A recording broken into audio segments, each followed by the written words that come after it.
I commanded respect and moved markets with a single phone call, but for 3 months my 7-year-old daughter's quiet tears became the one problem my empire couldn't solve. I could move markets with a single phone call. My name, Arthur Kensington, was a synonym for success. A brand built on ruthless efficiency and a talent for seeing patterns no one else did. My penthouse office overlooked a city I practically owned, its glittering lights a testament to my power. I had everything a man could ever want: a sprawling estate, a portfolio that could rival a small country's GDP, and a reputation that commanded respect and fear in equal measure. But for the past 3 months, all of it felt like dust. None of my power, my wealth, or my intellect could solve the one problem that truly mattered. My 7-year-old daughter, Lily, would not stop crying. It wasn't the loud, theatrical wailing of a spoiled child demanding a new toy. It was worse. It was a quiet, relentless leak of sorrow. I'd find her curled up in the window seat of her cavernous bedroom, staring out at the manicured lawns with silent tears tracing clean paths down her porcelain cheeks. She'd cry at the dinner table, pushing her food around her plate, her little shoulders trembling. She'd cry in her sleep, small, heartbreaking sobs that echoed through the baby monitor on my nightstand and sliced through my composure like shards of glass. I did what I always do when faced with a problem. I threw resources at it.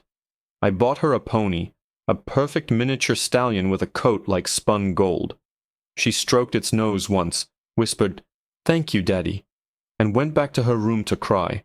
I chartered a private jet and flew her to Disneyland Paris for a week, shutting down half the park just for her.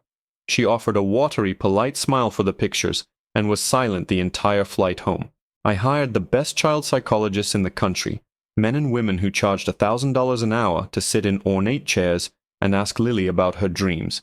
She'd just shake her head, her blonde hair falling over her face, and refuse to speak.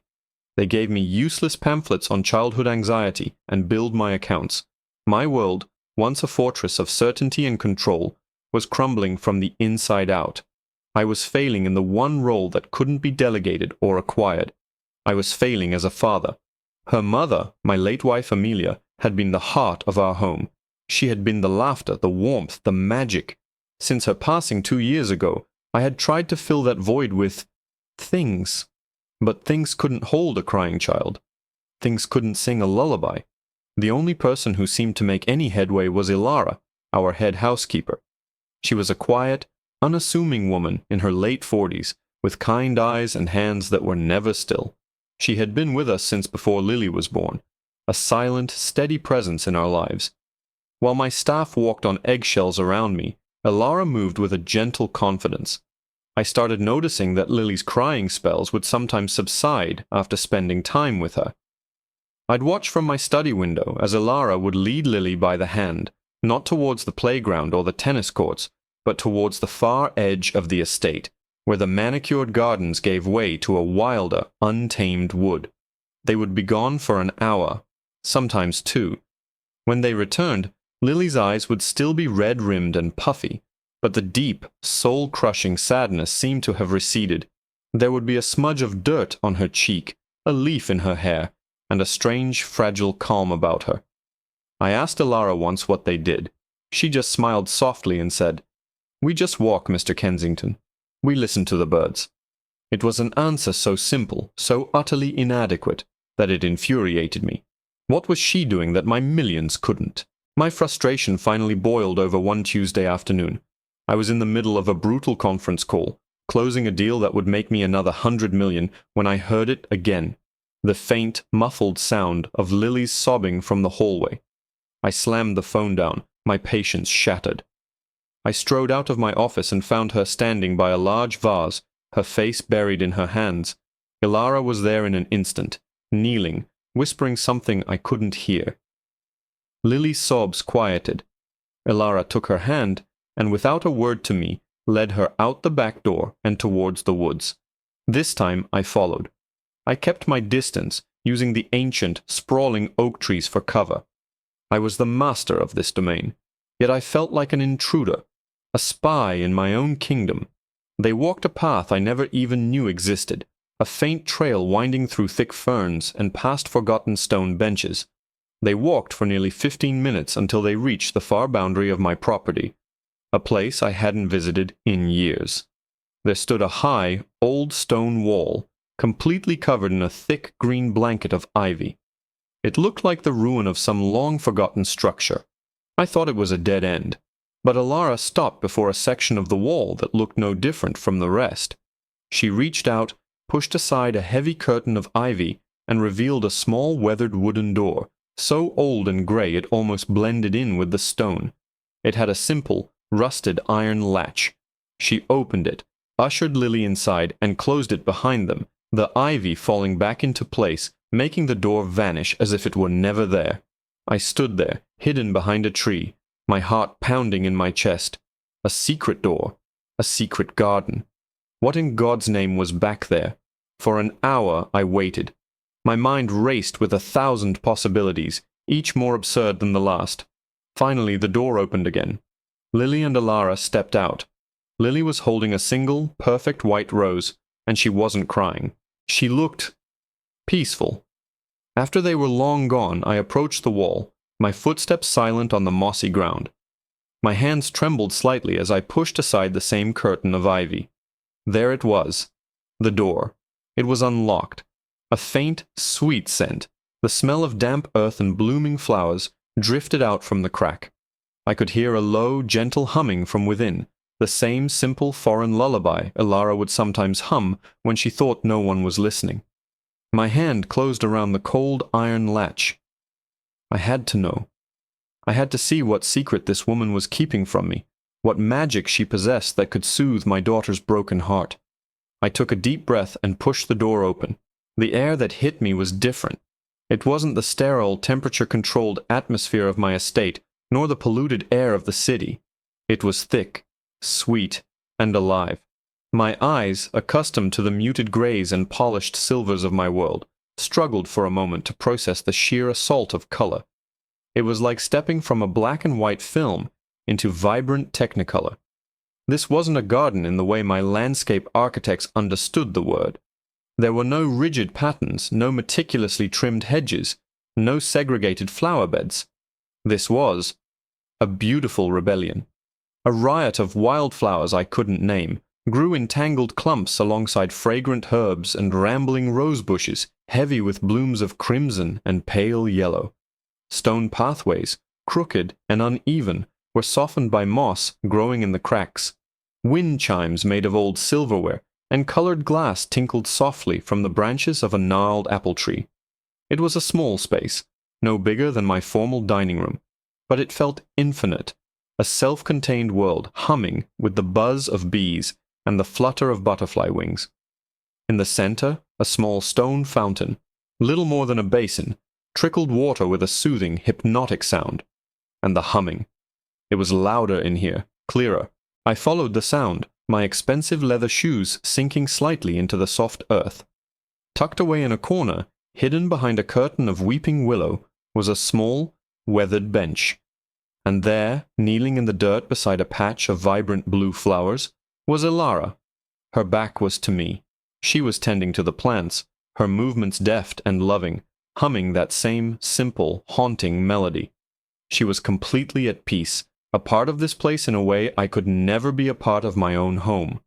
A wave of cold, unfamiliar emotions washed over me. First, possessiveness. This was my land. Every square inch of it was mine, bought and paid for. How dare she build this shrine without my permission? Then came a surge of raw, burning jealousy. This was where she brought my daughter. This was the source of her magic. She had created a sanctuary for Lily that I, with all my resources, had failed to provide. She had a bond with my child forged in secret, in a place I didn't even know existed. My first instinct was to roar, to stride out and demand an explanation, to assert my authority and tear this whole thing down just to prove that I could. It was the Kensington way. Identify a problem, dismantle it, and rebuild it in your own image. But as I watched her gently cup a flower in her hand, my anger faltered, replaced by a profound sense of confusion. This place wasn't a threat. It was nurturing. It was alive with a kind of love that felt ancient and deep. It was everything my house was not. I took a step forward, a twig snapping under my foot. Elara froze. The humming stopped. Slowly she rose to her feet and turned to face me. The kind, gentle expression on her face was replaced with one of pure, unadulterated shock, quickly followed by fear. Her eyes widened, and her hands, smudged with dirt, flew to her mouth. "Mr. Kensington," she whispered, her voice barely audible. I can explain." "Explain what?" I said, my own voice low and rough. "Explain this secret. Explain why you've been sneaking my daughter out to this place." My eyes swept over the garden again, trying to catalogue it, to understand it, to find a flaw. And that's when I saw it. Tucked away near the old stone wall, separate from the other chaotic beds, was a single, magnificent rosebush. It was unlike any other I had ever seen. The blooms were a deep, velvety purple, so dark they were almost black, with delicate silver edges on each petal. My breath caught in my throat. I knew that rose. It was the Midnight Serenity. My Amelia had been obsessed with it. She'd read about the mythical hybrid in old gardening books, a rose said to only bloom under the most specific, loving care. I had spent a fortune importing them for her, flying in specialists from Holland to cultivate them in our state-of-the-art greenhouse. Every single one had withered and died. The specialists said our soil was wrong, the climate unsuitable. It was one of the few times I had seen my wife truly defeated. Yet here it was, not just alive, but thriving, its impossible blooms reaching for the sun. I walked towards it as if in a trance, my anger forgotten, my argument with Elara dissolving into mist. I knelt down, just as she had, and reached out a hand, stopping just short of touching a petal. It was perfect. It was impossible. How? My gaze drifted down from the perfect bloom to the soil it grew from. Beneath the lowest branch, almost completely obscured by leaves and rich, dark mulch, was a small, flat riverstone. It didn't belong. It was too smooth, too deliberate. My heart began to hammer against my ribs. With a trembling hand, I reached down and brushed away the dirt and leaves. There were letters, carefully carved into the stone's surface. It wasn't a label for the plant. It was a dedication. My eyes struggled to focus on the words, the world around me narrowing to that single grey stone. And then I read them. "For Amelia, my dearest sister." The words on the stone seemed to burn themselves into my mind. My dearest sister. The world tilted on its axis, the fragrant air of the garden suddenly thin and hard to breathe. I looked from the impossible rose to Elara's terrified face, my mind a maelstrom of confusion and disbelief. Sister. Amelia never had a sister. She was an only child. Her parents had died in a car crash when she was a teenager, leaving her with no known relatives. I had hired the best genealogist in the world to trace her lineage when we were first engaged. It was standard practice, a part of my due diligence for everything in my life. The report had been concise. Amelia Vance, no siblings, no living aunts or uncles, no first cousins. An orphan, the end of her line. "What is this?" I finally managed to ask, my voice a ragged whisper. I pointed a trembling finger at the stone. "What does this mean?" Elara wrung her dirt-stained hands together, her gaze fixed on the ground. She looked smaller, somehow, stripped of the quiet confidence she usually wore like a second skin. "Mr. Kensington, please, I never meant for you to find this. This was for me, and for Lily." "Answer the question, Elara," I commanded, the old steel returning to my tone. "Who are you?" She finally lifted her head, and for the first time, I saw more than just a housekeeper. I saw a history in her eyes, a story of pain and sorrow that mirrored the one I saw in my own reflection every morning. "My name is Elara Vance," she said softly. "Amelia was my older sister." The statement hung in the air, a physical thing that pressed down on me, squeezing the air from my lungs. It was impossible. A lie. "You're lying," I said flatly. "Amelia had no sister. Her parents died. She was alone." A sad, bitter smile touched Alara's lips. Her father died, yes. Her mother. Her mother left him when Amelia was 5, and I was just a baby. She took me with her. He was a proud, cruel man. As far as he was concerned, we ceased to exist. He told everyone, including Amelia, that her mother and her baby sister had died in the same crash that took him. It was easier for his pride than admitting his wife had left him for a poor farmer. My mind reeled, frantically trying to piece it together. Amelia had told me stories about her father, a stern, unloving man who saw her more as a project than a daughter. It was plausible, terrifyingly plausible. "And your mother?" I pressed. "She died when I was 16. We were poor, Mr. Kensington. We had nothing. I tried to find Amelia then. I wrote letters, made calls. But her father had already passed away, and she was at a boarding school in Switzerland. I could never get through.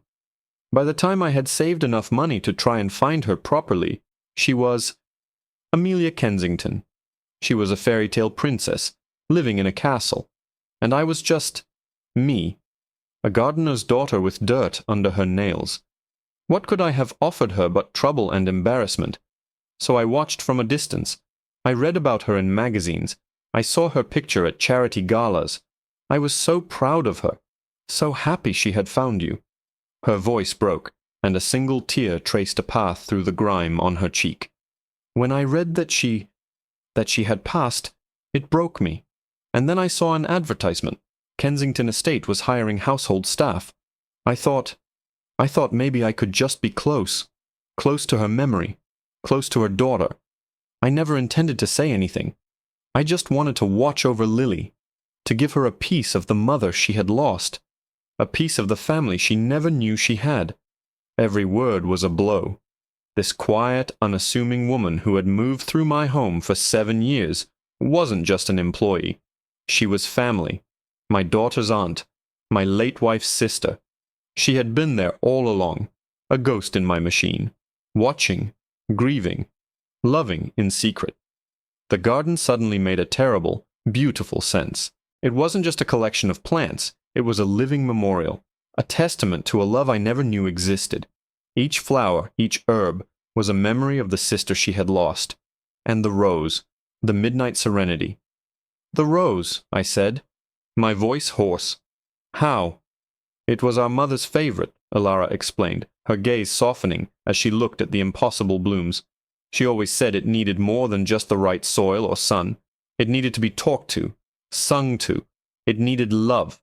I brought a cutting from my mother's garden with me when I came here. I planted it in this forgotten corner of your land. I sang it the same lullabies my mother sang to us, and for Amelia, it grew. The lullaby. The same foreign, simple melody she hummed to Lily. It wasn't just a tune, it was a legacy, a thread connecting 3 generations of women. A thread my daughter had instinctively clung to in her grief. Lily wasn't just crying for her mother. She was crying for a loss she couldn't articulate, a missing piece of her soul. And here, in this secret garden, tended by her secret aunt, she found it. She was being nurtured by the roots of the family tree I never knew existed. I felt a wave of shame so profound it almost brought me to my knees. I, with all my power and wealth, had been blind. I had tried to fill the hole in Lily's heart with ponies and theme parks, while Alara had been quietly, patiently mending it, with truth, with memory, with love. I was an intruder here, an outsider looking in on a sacred bond. "Why didn't you tell me?" I asked, the question raw with a pain I couldn't identify. Was it anger? Betrayal? Or was it the agony of realizing how utterly I had failed both my wife and my daughter? Alara looked at me, and for the first time her fear was gone, replaced by a quiet dignity. "Would you have believed me, Mr. Kensington, a maid claiming to be your wife's long-lost sister? You would have had me investigated, dismissed. You would have seen me as a threat, a liability, and you would have taken me away from Lily. I couldn't risk that. She is all I have left of my sister. She was right. I would have done exactly that. I would have treated her claim like a hostile takeover bid, a problem to be neutralized. I sank down onto the crooked stone bench. the full weight of my ignorance crashing down on me.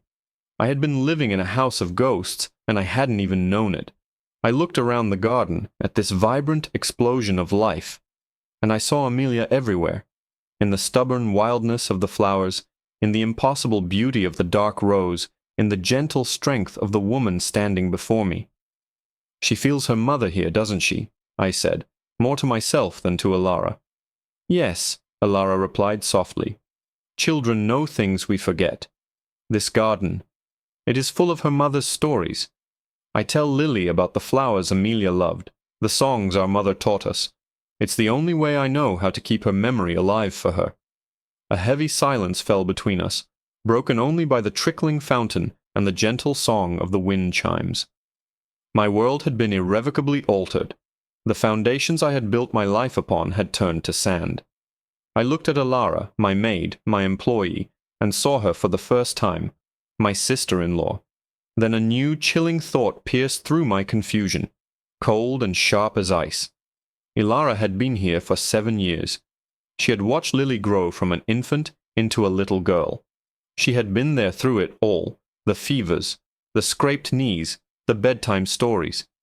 And she was there, 2 years ago, when Amelia died. She was in the house on that terrible, terrible day.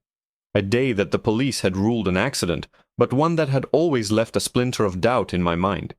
She must have seen something. She must know more than she was letting on. "Alara," I said, my voice dangerously calm, "tell me about the day Amelia died." Alara's face went pale, the color draining from her cheeks, leaving her looking as fragile as a pressed flower. The quiet dignity she had just reclaimed shattered. Her eyes darted around the garden, as if seeking an escape. But we were trapped in this small, vibrant world of her own making. The air grew thick and heavy, the sweet scent of the roses suddenly cloying. "The accident," she stammered, twisting the fabric of her simple apron. "It was a terrible accident. The doctors, the police, they all said so. Her heart—" "I'm not asking what the police said," I interrupted, my voice low and insistent. I stood up and took a step towards her. "I'm asking what you saw. You were in the house. I remember you were the one who called the ambulance. Tell me, Alara. Tell me everything." She flinched as if I had struck her. Tears welled in her eyes, blurring the image of the woman who had held my family's secrets for so long. She shook her head, a silent, desperate plea for me to stop. But I couldn't. I had lived with the ghost of that day for 2 years, replaying the official report in my head until the words were meaningless. Amelia, with a previously undiagnosed congenital heart defect, had suffered a massive cardiac arrest at the bottom of the grand staircase. A tragic, unforeseeable event. Case closed. But something had always felt wrong, a discordant note in the symphony of the official explanation. "Please," I whispered, the command in my voice softening into a plea of my own. "For Amelia, for Lily." That was what broke her. At the mention of Lily's name, her defenses crumbled completely.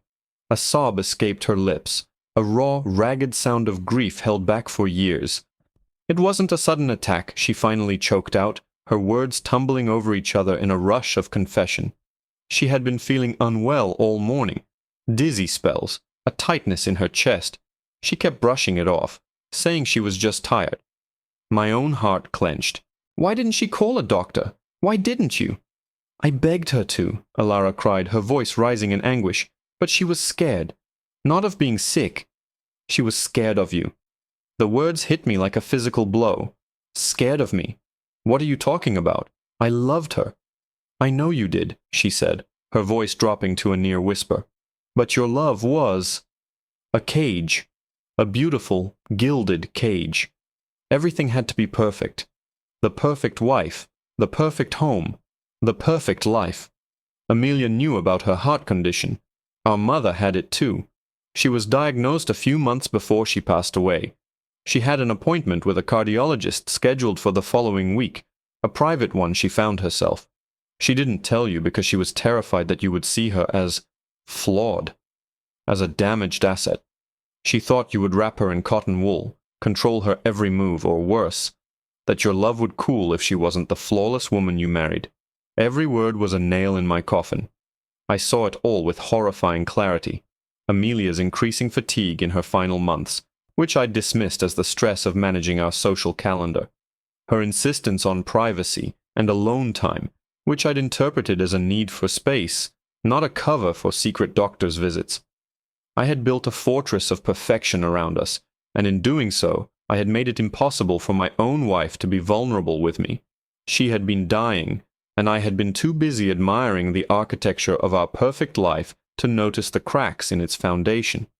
That morning, Alara continued, her voice heavy with the weight of the memory. She had another dizzy spell at the top of the stairs. She called out for me. Not for you, Mr. Kensington. For me. I ran to her, but I was too late. She missed a step. She tumbled. It wasn't a long fall, but the shock. It was too much for her heart. By the time I got to her, she was trying to say something. Alara's gaze met mine, her eyes filled with an ocean of unshed tears. She made me promise I wouldn't tell you the truth about her heart. She wanted you to remember her as strong and perfect, and she made me promise to watch over Lily, to give her the garden. The garden? I asked, confused. Amelia knew about this place, Alara revealed. I showed it to her not long after I started working here. It became our secret. She would sneak out here when you were on business trips.